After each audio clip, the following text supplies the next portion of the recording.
Atención, este es un mensaje para toda la comunidad. La interview está por comenzar. Un programa de entrevistas para conocer un poco más de quienes hacen de su entorno algo excepcional. Esto es La Interview. Esperen, antes de comenzar tenemos un anuncio para todos ustedes. En The Smokers tenemos el gusto de apoyar socialmente a una organización llamada Ángeles con Cola. Dicha organización tiene como objetivo rescatar perros de la calle, los cuales reciben tratamiento gratuito para poder darlos en adopción. Solo buscan un hogar lleno de amor. Para mayores informes, comunícate con la señora Cookies al teléfono 249-119-0422. Se aceptan donaciones monetarias. Tu ayuda es importante. Ayúdanos a ayudar.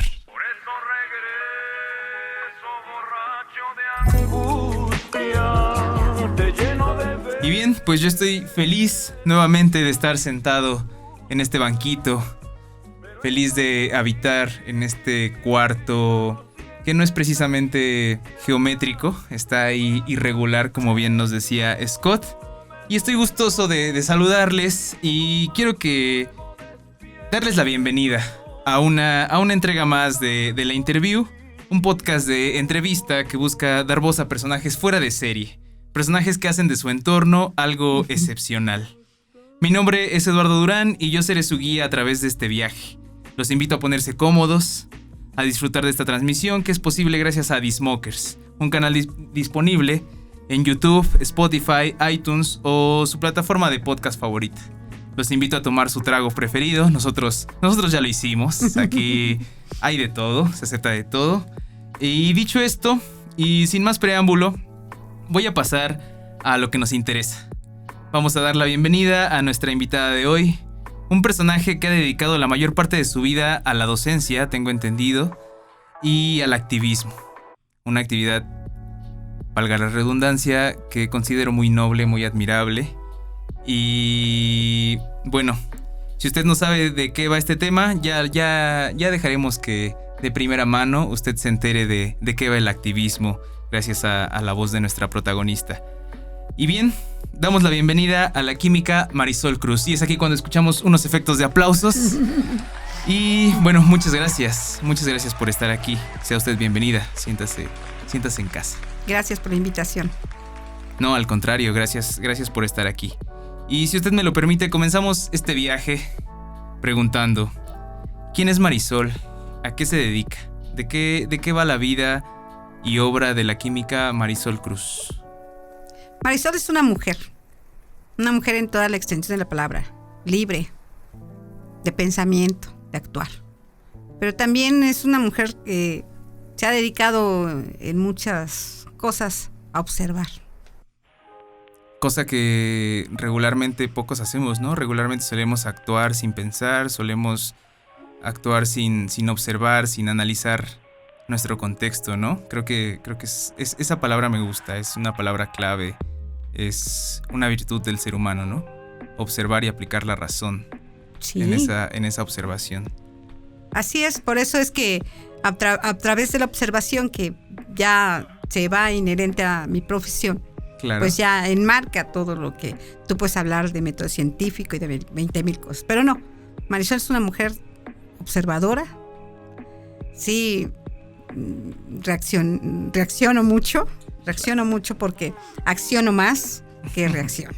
Entonces dicen que a toda acción corresponde una reacción, y por eso es que mi actuar siempre va a ser así.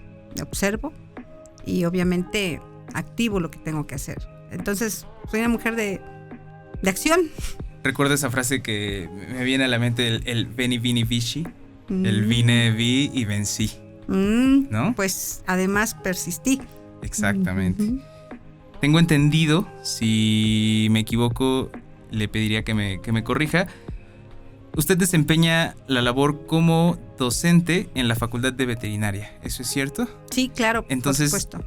Ya usted nos está poniendo un poco en contexto, y la pregunta era, ¿cómo es que usted decide emprender ese camino a la docencia? Digo, ya va implícito un poco lo que nos cuenta de su mamá, ¿no? Creo que hay cierta admiración plasmada en lo que hoy en día usted hace, lo que hace de usted lo que es, pero quisiera saber cuál es su personalmente, eso que usted la motiva a decir, quiero dedicarme a eso, quiero ser docente?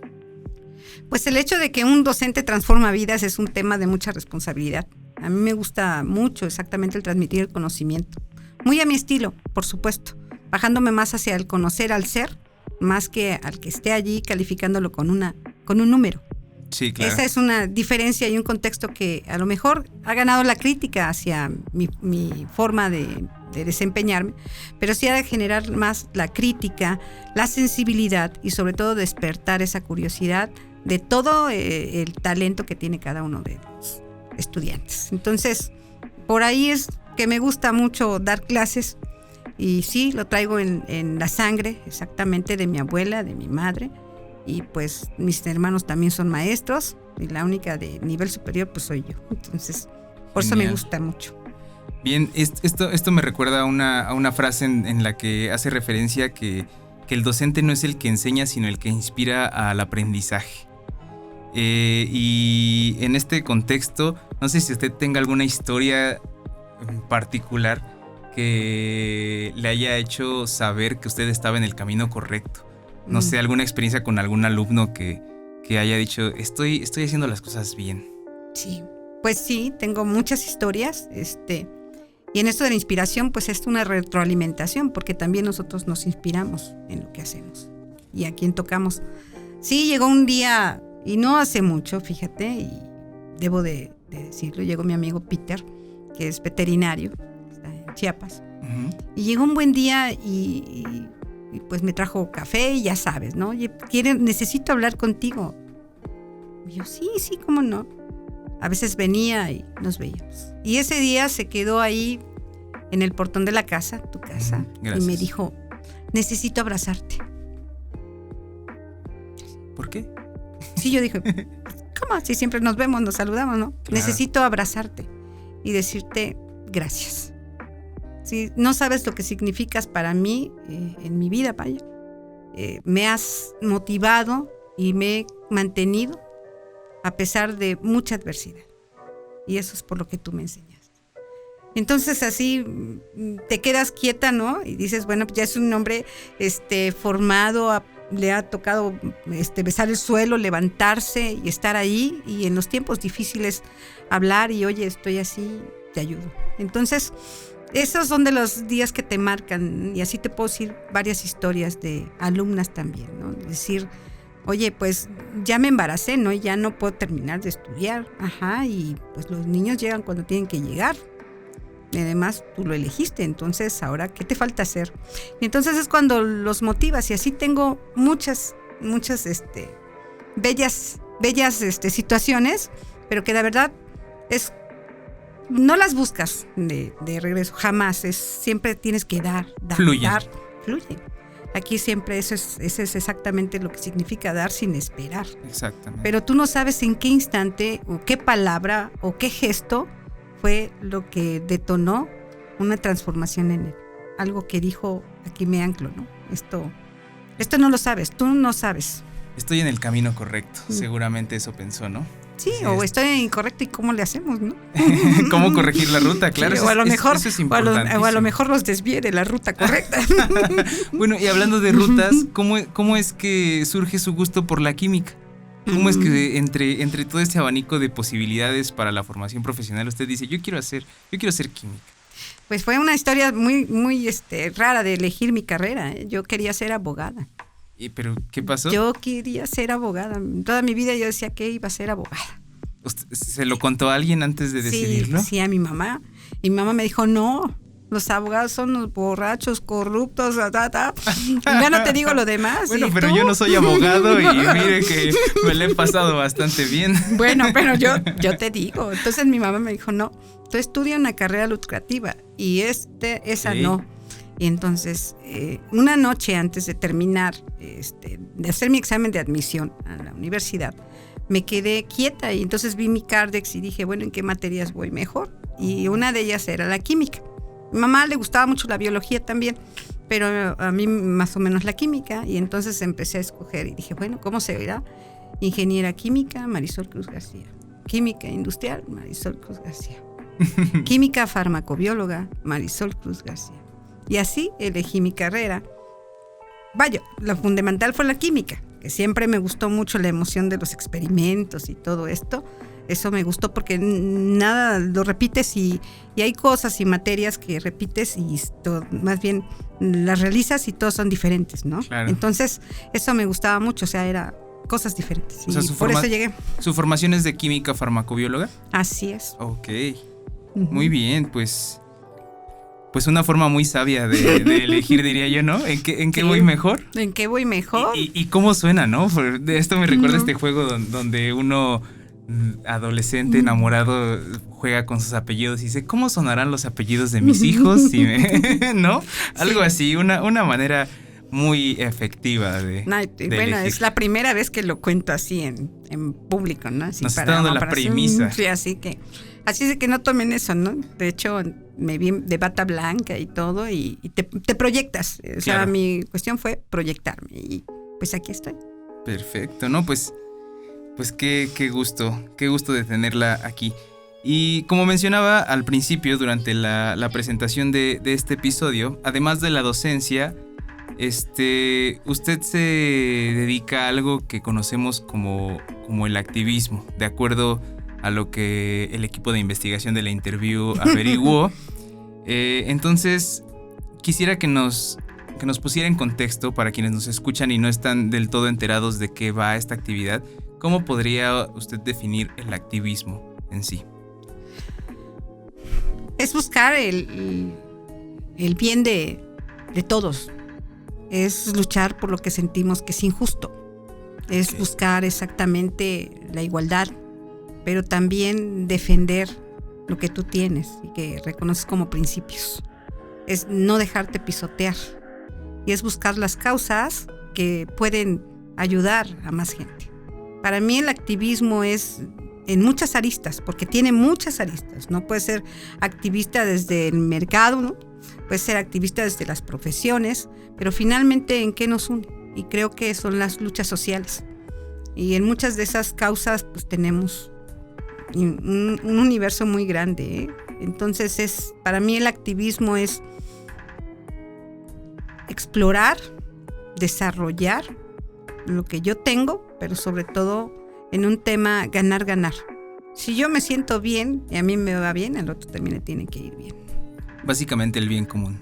Sí, básicamente el bien común, pero también en el tema de poner un alto a no permitir exactamente el abuso o no permitir la injusticia. Sí, o ver al débil, ¿no? Que a veces también así lo ves y dices, no, pues tampoco te pases. Entonces, hay diferentes causas. A mí la primera lucha de activismo fue en la universidad, cuando defendimos a la Universidad Democrática, Crítica y Popular, por ejemplo, ¿no? La universidad de masas, en donde si yo pude estudiar y fuimos 119 estudiantes en un salón, ¿por qué ahora lo tienes que reducir a 30? ¿Y a dónde se van a ir los demás, por ejemplo? Ya entiendo. Esto me suena a una frase que decía Ernesto Guevara, el Che Guevara, donde decía, si usted y a mí le indignan las mismas causas, entonces somos compañeros, que es lo más importante. Y bien, pues yo estoy de acuerdo con esa parte que nos indigna y nos hace pensar en un futuro pues mejor, ¿no? Tener oportunidades de igual manera, ¿no? Creo que la empatía es un valor que nos enriquece como seres humanos, ¿no? Así es. El dudar, como usted lo menciona, ¿a dónde van a ir todas estas personas a las que no les vas a dar el derecho a las mismas oportunidades que yo tengo? ¿Por qué yo voy a ser privilegiada? Hasta renunciar a sus privilegios puede ser. Sí, ¿no? Tal vez la labor del activista, ¿no? Fue, en gran medida, muchos activistas renuncian precisamente a eso, ¿no? Van más allá. Ok, y ya que tenemos esta idea, ya que sabemos más o menos de qué va la labor del activista, ¿cómo es que usted se ha desenvuelto en esa labor ya como la Química Marisol? O sea, ¿qué ha hecho la Química Marisol en el activismo? ¿Cómo se ha desempeñado? En otras palabras, o en burdas palabras, ¿qué hay en su currículum como activista? Pues mira, yo me considero más que activista, una ciudadana proactiva. Es que observo y que puedo mejorar. Entonces, muchas luchas. Cuando éramos estudiantes, con ese fervor precisamente de decir de que te nace, ¿no? De esto de que te quitan tu universidad democrática y todo, y lo que va a implicar que la gente tenga que pagar cuando no tiene dinero, ¿no? Claro. Cuando muchos que veníamos de fuera, exactamente alcanzaba hasta para algunos para el pasaje, otros tenían que caminar muchísimas calles para llegar a la universidad, y muchos de ellos no tenían ni que comer, ¿no? Y compartíamos la torta y así, estas historias que yo te cuento no son así como tal. Muchos sabemos de los que nos generamos en nuestras universidades, en esta de la UAP, por ejemplo, como de los 119 estudiantes, ¿cuántos sobrevivimos, no? Y fue precisamente por la cuestión económica. Entonces, este activismo se genera así, en el hecho de defender esta causa universitaria para mí. Cuando luchamos en contra de la reforma universitaria y cuando luchábamos en contra de los rechazados de la universidad y cuando luchábamos en contra de cómo hacer la cooptación de estudiantes para que tengan las mayorías el poder, ¿no? Sino buscar otros cauces, porque un estudiante no es un ser que tú puedas manipular, es un ser que tienes que transformar, es un ser que tienes que impulsar. Entonces, ¿cómo también lo detonas? ¿Cómo lo quitas de su burbuja? Y cómo le dices eres importante. Y hablando de burbujas, me viene a la mente esta idea de que muchas veces la gente que en su momento reclamamos o buscamos nuestros intereses, la validez de nuestros derechos, hemos sido tachados de rebeldes. Sí. ¿Cuál diría usted que es la diferencia entre ser rebelde por serlo y ser rebelde por encontrar una causa? O sea, ¿qué es lo que lo hace válido? Yo no veo una diferencia como tal. Para mí, ser rebelde es una virtud. Es exactamente el que tú cuestiones todo lo que hay a tu alrededor, y ese es tu derecho. O sea que somos libres de hacer valer nuestros derechos. Pues somos únicos e irrepetibles, y entonces ¿a qué venimos? Y yo también puedo opinar, pero también no solamente es opinar, sino qué haces, ¿no? ¿Qué haces para cambiar Así es. esta realidad, no? Sí, así es. Muchas de esas luchas las dimos, pero también cuando luchamos por los desaparecidos, cuando luchamos exactamente por la represión, cuando luchamos, una de las marchas que recuerdo y que me dolieron mucho fue exactamente los de los desaparecidos. Un día acompañamos esa marcha. Y es desgarrador cuando escuchas a una madre decir, ¿no?, que no encuentra a su hija y que la busca y todo. Pero es más desgarrador también cuando escuchas a un papá. O sea, eso a mí te convulsiona, pues te pega re duro, pues. Sí. Y me acuerdo como ahí en el Parque Juárez, exactamente, frente a esta cuestión de las casas de justicia, ¿no? Que yo siempre les digo medio raro, mejor no digo nada. Pero esperemos que esto mejore. Pero en esos tiempos escuchar, y siguen siendo todos los tiempos, ¿no? Y esto es una cuestión no solamente de decir me duele, sino qué hago para que eso no pase. Y que es muy difícil, porque a lo mejor lo que haces es insuficiente o nadie lo ve. Sí. Y entonces es alzar la voz. Sí, y es importante ese mensaje porque pues muchas veces, y lo he escuchado más últimamente en este contexto lamentable de las redes sociales, que para mí las redes sociales funcionan algo así como una metáfora, o poniéndolo en una metáfora más bien, como una red de pesca. Uno tiende la red en el mar, nos atrapa, nos mantiene inmersos o presas en un círculo pequeño y nos reduce a eso, a no ver más allá, a creer que es lo normal estar así, ¿no? Nos reduce a ese pensamiento de decir, bueno, es que esta persona desapareció, pero seguro es porque hizo algo mal y no se puede hacer nada, ¿no? Aprovecho este mensaje, estas palabras que usted pone en el programa para decirle a los jóvenes, a la gente que nos escucha, que es posible hacer algo, ¿no? Claro. Es posible, como usted menciona, hacer valer nuestro derecho de réplica, de exigencia ciudadano, ¿no? Y además de un derecho legítimo, es también perder el miedo y dar el paso. No hay límites en eso. Y por eso es que los grandes movimientos se dan a través del despertar de una conciencia. Cuando tú generas este despertar en muchas conciencias y empiezas, pues sí, está muy bien el despertar de las conciencias, pero ¿hacia dónde? Así que, ¿hacia dónde encaminamos la lucha? Entonces, vamos a la defensa del medio ambiente, ¿no? La basura, los plásticos, ¿no?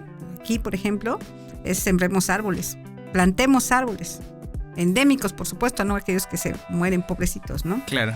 Uh-huh. Sí, decía José Mujica, el punto aquí es que esta masa rebelde carece de una cuestión consciente. Necesitamos dirigir estos pensamientos rebeldes hacia un fin, ¿no? Determinado. O sea, todos podemos decir, ajá, sí soy rebelde y voy a luchar por mis derechos, pero hay que encontrar una causa común, ¿no? Hay que encontrar la organización, la empatía, la indignación, ¿no? Por Tal supuesto. Ahí tienes la lucha de los 43, por ejemplo. Exactamente. Lucha vigente, que esperemos que pronto por supuesto salga a la luz todo eso turbio. Ni perdón ni olvido. Ni perdón ni olvido, exactamente.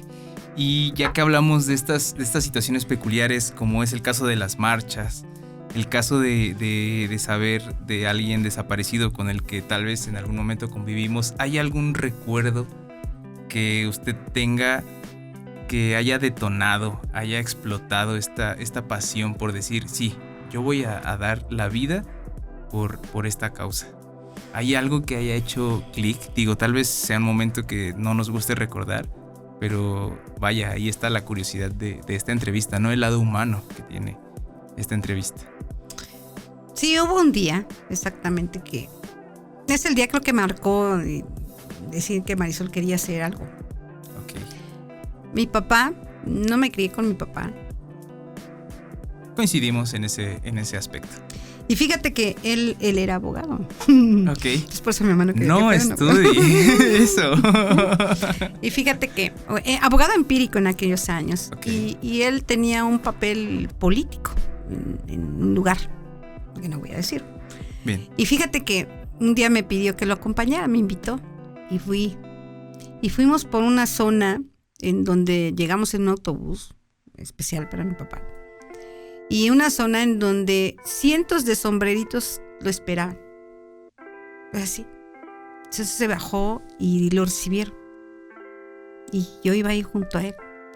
Él se dedicaba a la afectación de tierras, a evitar los latifundismos. Okay. Y entonces él hacía esta cuestión de la repartición de tierras. Entonces los campesinos lo querían mucho. Le regalaban quesos, le daban leche, y la verdad es que era muy bien visto. Y yo siempre me quedé con esa mirada con la que miraban a mi papá. Que dije, wow, hace muchas cosas buenas por mucha gente. Y entonces eso así como que, ¡pac! Dijo, bueno, pues mi mamá también hace lo suyo, ¿no? Claro. Pero eso a mí fue lo que... Esa imagen la tengo aquí. Y hasta... Y la acompaña. Digo, son de las que siempre digo, vale la pena. O sea, cuando aún te están dando con todo, vale la pena. Entonces, fue ahí donde marcó. El hecho de ver cómo había bondad y sobre todo solidaridad y sobre todo esa mirada. No es una mirada simulada, ¿no? Cuando tú ves los ojos de la gente que tiene las manos de trabajo o los pies descalzos, ¿no? Es diferente. Entonces eso fue de las cosas que me marcaron. Y bueno, pues ya en las luchas que das por los demás, pues así se fueron dando poco a poco, ¿no? Entonces, a pesar de decir, dedícate a otra cosa, no sé... a mi carrera, por decir, ¿no? Tu carrera, cásate, el trabaja, sueño dorado. El sueño dorado, ¿no? Y ten tus hijos y ya. Y ahí se acabó. Yo siempre digo, ¿y qué más hay? Hay más allá del horizonte. Sí, por supuesto. O sea, es muy bello ver el atardecer, es muy sublime. bello ver el amanecer, es sublime ver el amanecer. Sin embargo, si avanzamos ese horizonte, vamos a ver un poco más, ¿no? Sí, es emocionante ver los colores del horizonte. Perfecto. Me parece sensacional esa analogía.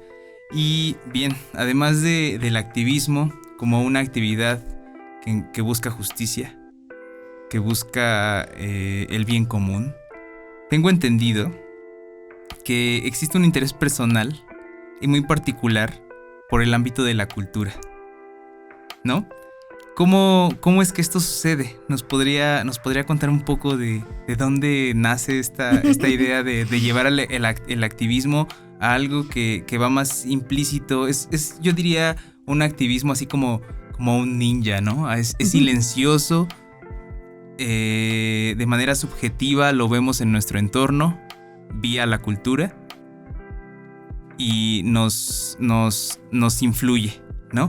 O sea, sin querer, yo soy el resultado y usted es el resultado de lo que nos ha rodeado, de lo que hemos visto, ¿no? Decían por ahí que un niño no aprende lo que uno ve, no aprende más bien lo que uno le dice, sino lo que ve. Entonces creo que la cultura es esto, ¿no? ¿Cómo es que usted se empieza a enfocar al lado cultural? Pues fue exactamente los caminos te llevan, dices, a veces lo que tú quieres buscas no es lo mejor, sino lo que te encuentras en el camino. Por ahí dice una frase. Y fíjate que un día yo salí de veterinaria, hubo muchas cuestiones, siempre hay muchas confrontaciones conmigo o yo con ellos, yo no sé, ¿no? Pero a veces te quieren bien lejos. Y pues muchas gracias, yo siempre les he dado las gracias, porque gracias a eso mis caminos se abren más. Y entonces me invitó un buen amigo allá en Rectoría a trabajar en Puebla, aquí de veterinaria me fui a Puebla. Y me invitó a un área que era exactamente una dirección de desarrollo e integración estudiantil. Me acuerdo, la DIE, que estaba ahí por arquitectura. No sé si te acuerdas, al lado del laguito, ¿no? Yo estudié en la Facultad de Arquitectura. Yo soy urbanista. Sí, tengo bien analizado. Un día te voy a ver si al ratito te cuento algo que hacíamos nosotros cuando éramos estudiantes. Bueno, ya intercambiaremos anécdotas o experiencias. Y fíjate que entonces ahí fue cuando cada quien hacía un trabajo con los estudiantes, cómo nosotros poder detectar qué es lo que pasaba con los estudiantes, cuáles son las quejas, o sea, y eso ayudaba a sacar, para mí, ¿no? Como química, el diagnóstico de cómo está la situación. Y entonces, ¿cómo te acercas a los estudiantes, ¿no? O sea, Y entonces generamos un buen equipo ahí de trabajo. No fue una idea personal, te quiero decir. La última que sabía de cultura era yo. Ok. Sí, los demás sí sabían. Algunos deslizaban el lápiz y yo no. Entonces, me decían, ¿sabes qué? Vamos a hacer el catálogo de los talentos artísticos culturales. Y yo, ¡wow! Bueno. Suena interesante. Yo así como, bueno. Y entonces, así empecé como una inexperta en los temas y me empecé entrevistando con varios chavos. Y entonces me decían, no, pues yo, fíjate que me gustan las rolas, la guitarra. Mira qué bien. Y entonces ahí a un lado de arquitectura del día a día había unos montículos de piedra, ¿te acuerdas? Ok. Y entonces dije, sale, vamos a poner una plataforma, vamos a poner un audio. ¿Qué quieres? ¿Con qué te ayudamos? No, pues yo quiero tocar. Sale. Entonces, mira, vamos a hacer los jueves culturales. Todos los jueves vamos a tener el catálogo de los artistas y ya te presentamos y te hacemos tu flyer, que en aquellos tiempos era lo más magnífico, que aparecía tu nombre allí, ¿no? Y en los un carteles, ¿no? Y los carteles. Y yo, la verdad es que todavía por ahí conservo muchos. Entonces conocí a varios compañeros allí, ya siempre les digo compañeros, ¿no? Y eso les hacíamos.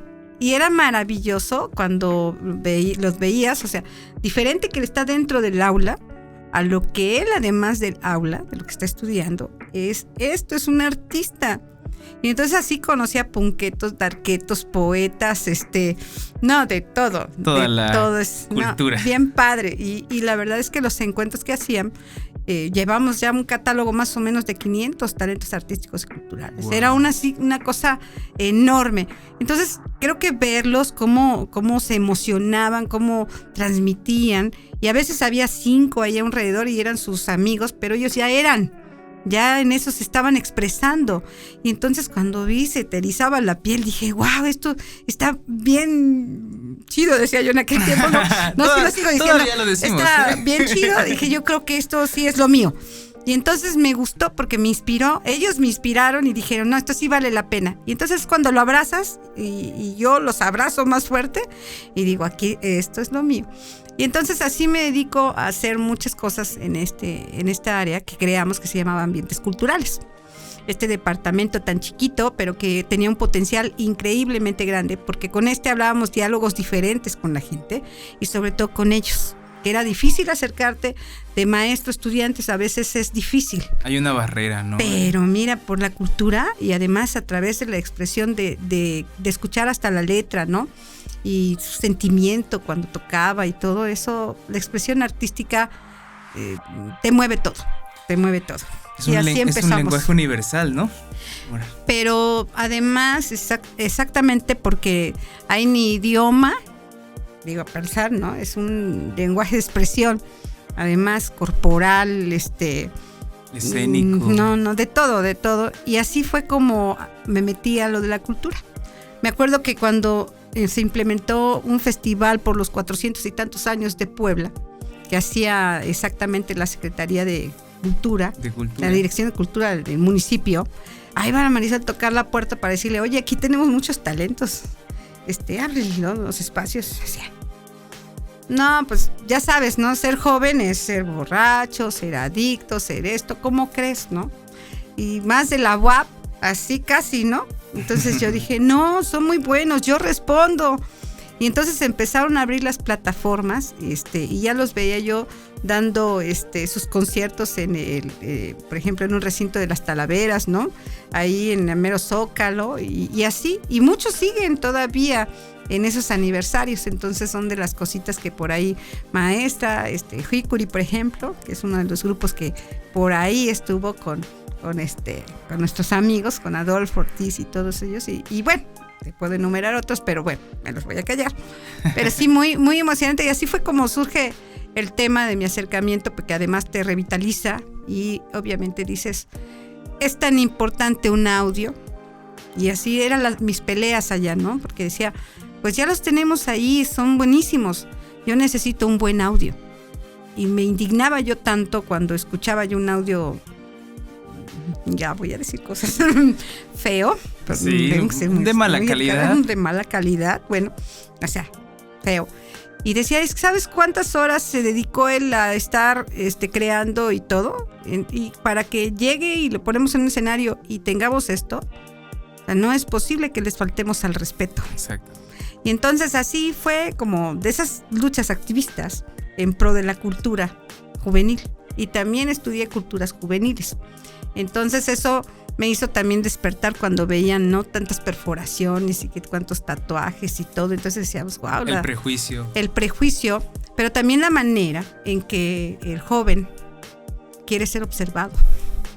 En donde exactamente dices, pues aquí estoy, ¿no? Visibilízame. Y para hacerlo tienes que tatuarte, tienes que ser diferente y tienes que decir, aquí estoy, ¿no? Un piercing, por ejemplo, ¿no? Claro. Entonces, así es como nos metemos en este tema, y cuando aquí estoy en Tecamachalco, híjoles, pues aquí la cultura está a flor de piel, solamente es decir, ¿qué hacemos? Hay que cuidarla, hay que regarla como una planta para que florezca, ¿no? Sí, así es. De ahí salió, ¿eh? Qué interesante. Y digo, en este andar de ir descubriendo el talento, ¿hay alguna experiencia de esas que le hacen cerrar los ojos y decir, estoy en el camino correcto, estoy haciendo las cosas bien? No sé, siempre hay algo, ¿no? Que nos hace estar convencidos de seguir, aunque no tengamos una retribución necesariamente económica o simplemente de reconocimiento en los medios, ¿no? ¿Hay algo que suceda en ese transcurso? Creo que lo más valioso que he tenido en todo esto ha sido reconocerme yo misma. Si yo buscaba en los demás que brillaran, yo buscaba en los demás que los escenarios, ¿no? Entonces hubo muchas series de cosas que pasaron en mi vida, y lo más importante que yo no había entendido era reconocerme. Y eso yo creo que le pasa a muchos que andamos ahí como zombies a veces, ¿no? Sí. Y entonces creo que lo más maravilloso fue que me he dado la oportunidad de conocerme, decir qué soy, y sobre todo no tanto a dónde voy, sino qué estoy dispuesta a experimentar, porque finalmente únicos e irrepetibles todos y todas, sino qué quiero vivir, qué quiero dejar. Sí, a final de cuentas no nos llevaremos nada, ¿no? Nada. Solo quedará el recuerdo, y si bien en el recuerdo permaneceremos, es como nos volveremos eternos, ¿no? Polvo de estrellas. Polvo de estrellas. Polvo de estrellas. Uf, eso me recuerda a una canción magnífica de Drexler, así que si la conocen, pónganla ahora mismo. Bueno, no, cuando termine esta entrevista, una recomendación. Y bien, pues cabe destacar, y me gustó mucho, y puedo, si usted me permite, encontrar como una conclusión en esta anécdota, que como un fan de la comunicación, en los procesos de comunicación, si bien es importante tener un mensaje, antes que eso es importante escuchar. Y creo que la juventud tiene mucho que decir, ¿no? Vaya. La juventud tiene ganas de ser escuchada, y qué gusto escuchar a través de su anécdota que usted fue un nicho en el cual la juventud pudo encontrar un refugio, encontrar una plataforma. Ya lo mencionábamos hace un momento, ¿no? Con la cuestión cultural en Tecamachalco, que como usted atinadamente dice, emerge, está allí, pero necesita ser escuchada, necesita una plataforma, necesita arraigarse a esta tierra que no es nada más que el testimonio de su obra, ¿no? Así es. Necesitamos generar identidad. Exactamente. Tan importante. Y yo decía creérnosla, ¿no? Esa es exactamente, o sea, te la crees cuando tú dices, bueno, esta tierra me gusta, aquí estoy, ¿no? Estoy plantado aquí, estoy plantada aquí. Aquí pertenezco. Y aquí pertenezco, o sea, eso te genera. Uno no decide dónde nacer, sí dónde vivir, dónde desarrollarte, dónde hacer lo que te guste. Hay algunas palabras que mencionó. Esto no está planeado, sin embargo, nos conduce a algo que yo quería mostrarle. Tengo una foto que me hubiera encantado que usted pudiera ver, pero mi celular ahora mismo no dispongo de él. Sin embargo, hice aquí una pequeña anotación, para que vean que vengo preparado. Voy a leerlo. Usted mencionó dos palabras que quiero destacar: la importancia o lo magnífico que uno se siente al estar en un cartel, y mencionó una banda, a Hikuri. ¿Ok? Y en mi cuarto tengo pegado un cartel de un evento. Bueno, porque debo decir, digo, yo sé que no me están entrevistando a mí, pero voy a decir que a mí me gusta mucho la música. Nos hemos desempeñado en algún momento en la música en este municipio, en Tecamachalco, que es de donde somos.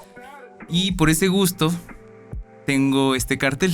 Lo tomé de un evento que hubo por ahí del 2007.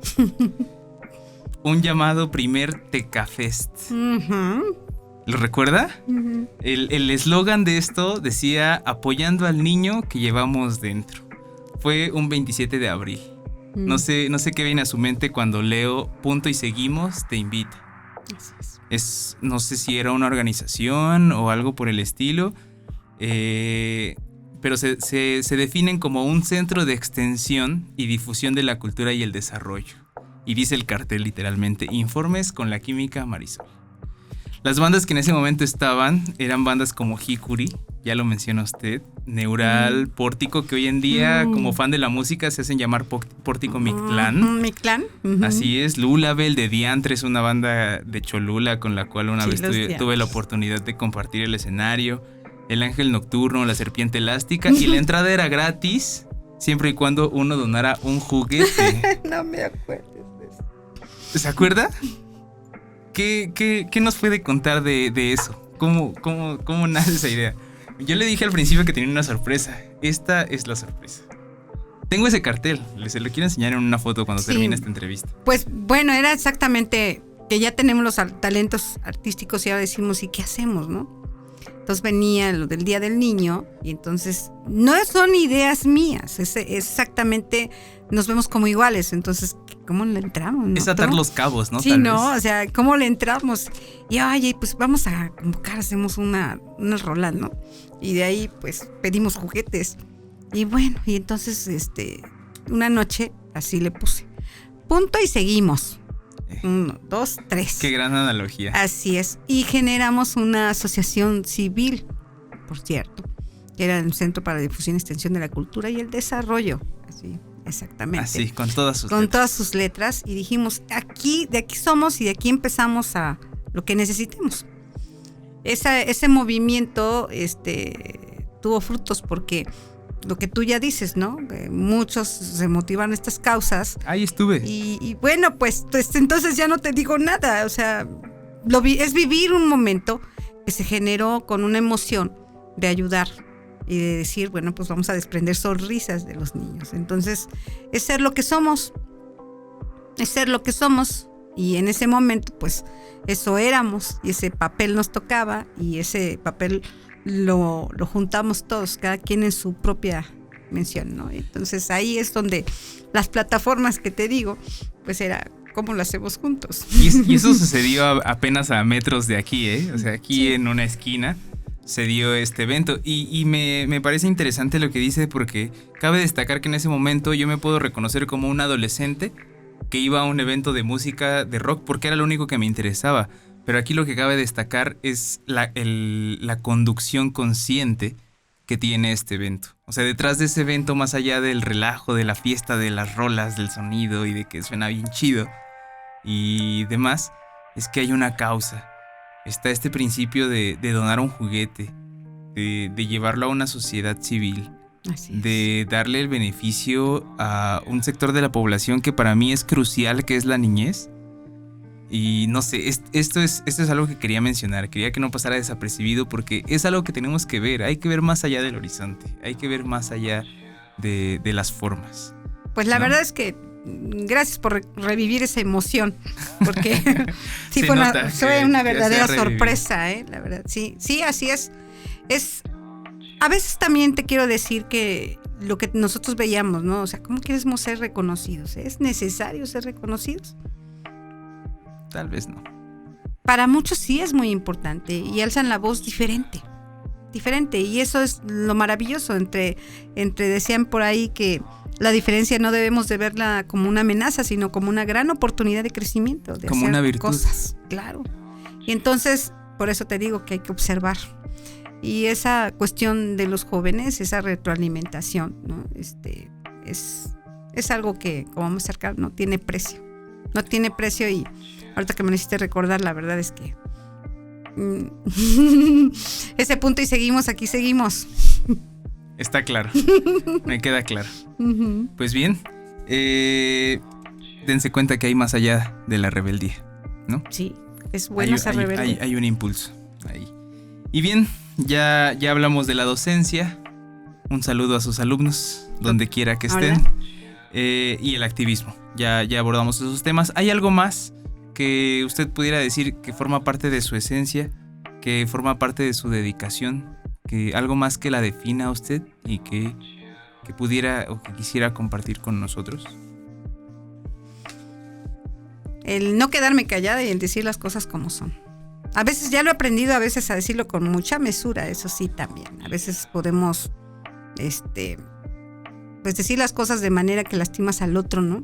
Y a veces eso es también riesgoso de alguna manera. Pero también decir las cosas claras y decir las verdades tal cual son mejores que decir mentiras. Eso es una cuestión que me define. Y a veces quisieran escuchar que las cosas son maravillosas y todo esto, y claro. no es así. Pero decir las cosas, y en el tema político, y vamos hacia eso, ¿no?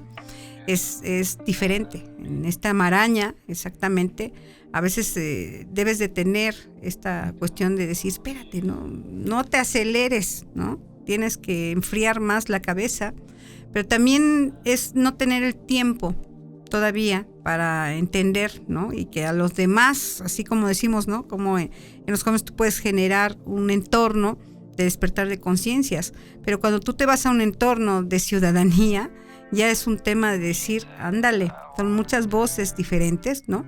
Pero finalmente todas debemos de coincidir que estamos aquí por algo, en este tiempo y en este espacio, y en esto es una lucha de cada uno y que todos estamos conectados. Y ahí es cómo poder emerger hacia... ¿Cómo encontrar ese punto, ese factor común, ¿no? Sí, pero entre un medio en donde es precisamente donde la mentira se privilegia ante cualquier cosa, para deleitar los oídos que eso quieren escuchar. Endulzar, ¿no? Y que tú dices, no, pero ¿por qué van a escuchar eso? Mejor les tengo que decir esto. Mejor la verdad. Sí, y muchos dicen eso no es bueno en estos entornos. Entonces, a mí me ha costado mucho exactamente esta cuestión, y por eso a veces me ven así como muy frontal, muy así, a lo mejor dura o lo que sea. Pero es que exactamente es defender la posición y decir las cosas cuando es un sí o cuando es un no. Y no, veremos. No, espérate. O se puede o no se puede. Bueno, todo es posible, ¿no? Pero en efecto es decir a las cosas, a las personas que a veces te dicen, ¿no? Quiero esto. Decirle, saber decir no, pues. Claro, sí, y esto me recuerda a un gran amigo, un compañero de trabajo y ahora ya un compañero de vida que me decía, es que no existen las medias tintas. O sea, o es sí o es no, o es blanco o es negro, ¿no? Y hay que saberlo decir, hay que saberlo y sobre todo escuchar, ¿no? Sí, pero ¿cómo transitas exactamente? Porque en esa gama de un negro, ¿no? Hay muchos grises. Sí, eso es definitivo. Bueno, pues si usted que nos está escuchando está entendiendo esto que decimos, este tema que queremos abordar, pues dése cuenta que no debemos dejarnos llevar, ¿no? Por esos discursos que tratan de decir que las cosas van a estar bien o que medianamente pueden estar bien. Hay que ir más allá.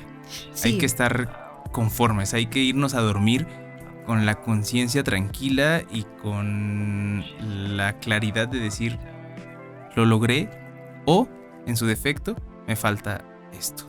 Sí, muy conscientes de ello, porque exactamente es ahí donde está la transformación de todo, en el que estás dispuesto a dar, ¿no? Me cansó un pasito, me cansaron 2, pero oye, te faltan otros 5, ¿no? Para lograr lo que tú quieres. Entonces es no quedarse en ese conformismo, pero también reconocer los límites es sano, pero también entender que puedes lograr lo que quieras, eso es mejor. Y aquí lo importante es, más allá de renunciar cuando no podemos, es saber descansar para al día siguiente levantarse y luchar por ese objetivo una vez más, ¿no? Sí, un día me acuerdo que andaba yo muy angustiada cuando recién entré aquí a este trabajo que me dieron. Y entonces me acuerdo que me fue a ver un amigo, un padre, y me dice, ¿cómo estás? No, pues la verdad bien angustiada, no duermo y todo y esto. Entonces, mira. Sí. Entonces fíjate que me dijo, mira, haz en el día todo, no vayas a dejar sin hacer lo que te toca.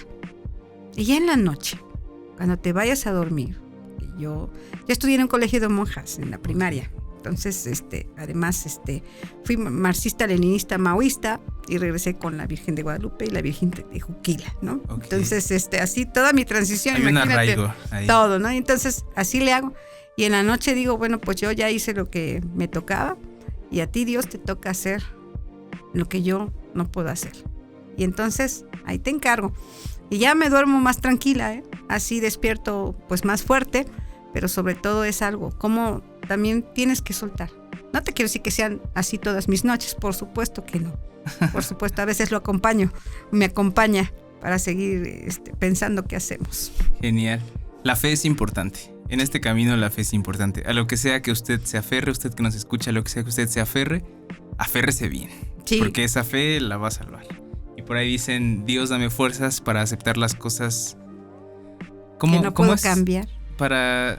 Ajá, exactamente. Algo así, ¿no? No recuerdo el dicho literal, pero por ahí. Para aceptar aquellas. Dios, dame fuerzas para aceptar las cosas que puedo lograr, pero más para aceptar las cosas que no puedo cambiar. Así es. Algo por el estilo. Totalmente cierto. Comprobable a través de esta voz. Así es. Bien, pasando a la siguiente pregunta. Si en este momento usted pudiera viajar al pasado y darse un consejo a sí misma en esa etapa de la adolescencia, en esa etapa, decía un amigo, en esa etapa errante de la juventud, ¿cuál sería ese consejo que usted se daría? O simplemente, ¿qué se diría a usted misma si pudiera viajar a ese pasado? Híjoles, viajaría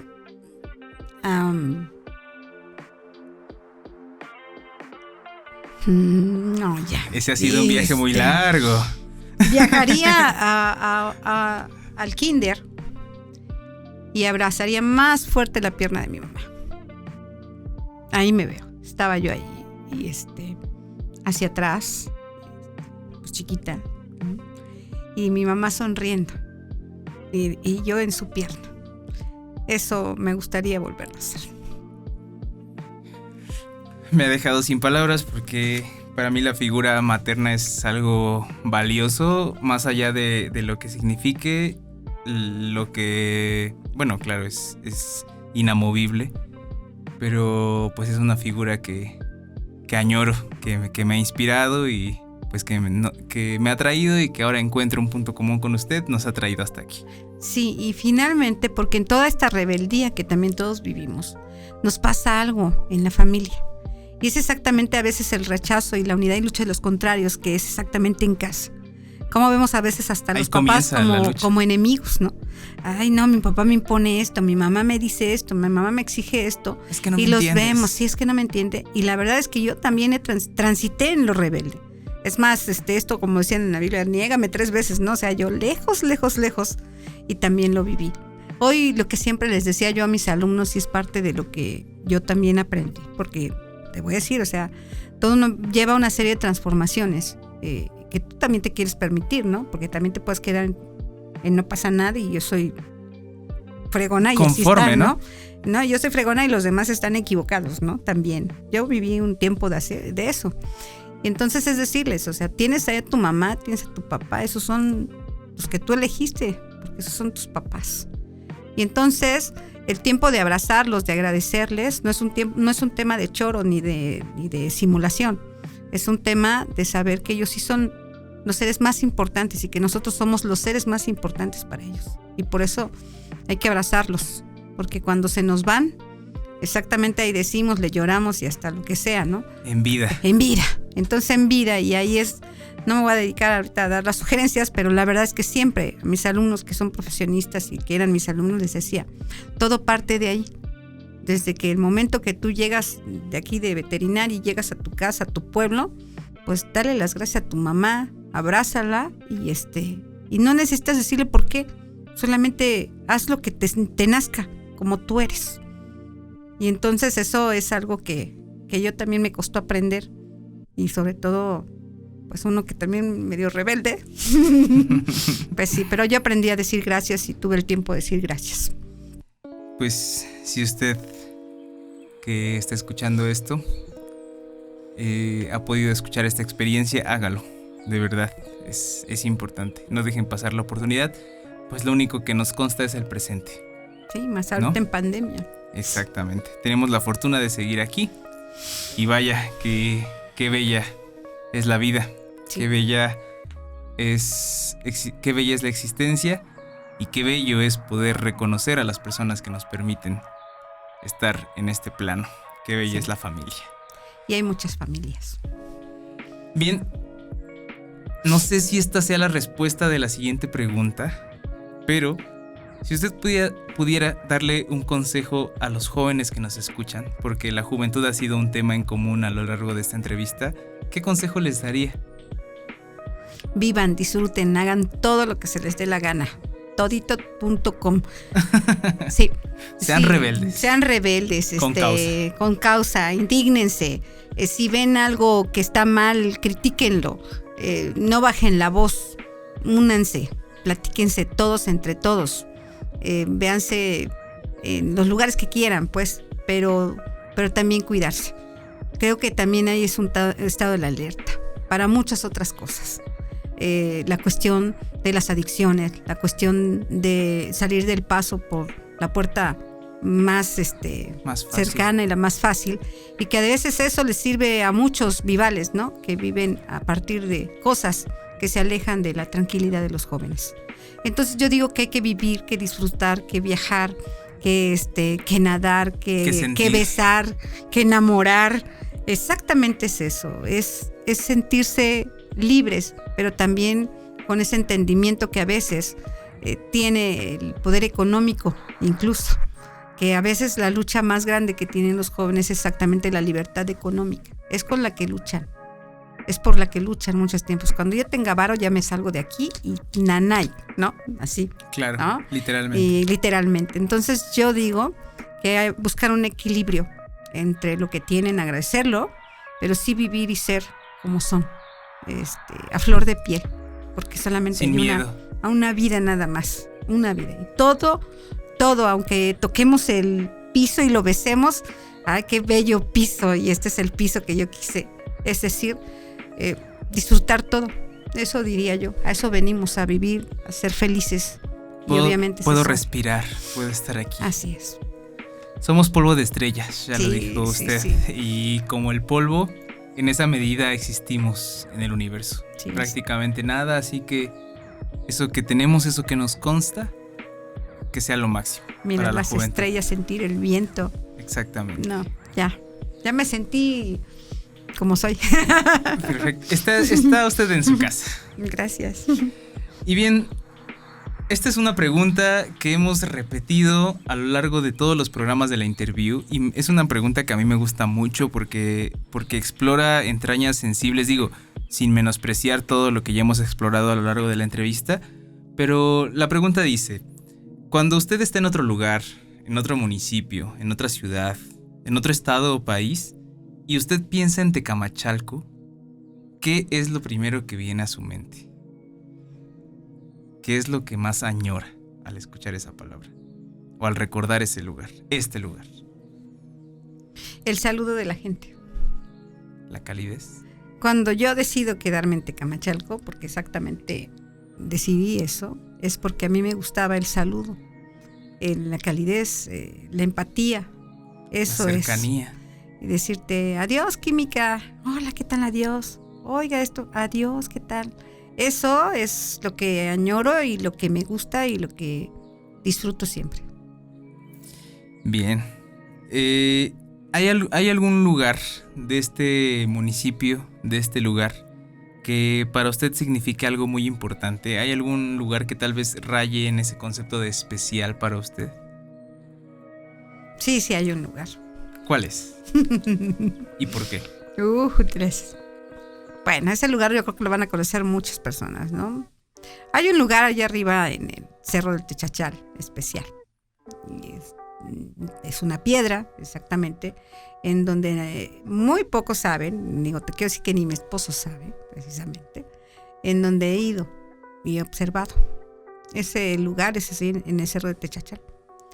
Si tú sabes las raíces de Tecamachalco Popolocas, entonces es cuando yo me he imaginado, y no es una cuestión de choro, tú lo sabes, es lo que te estoy hablando, es sí.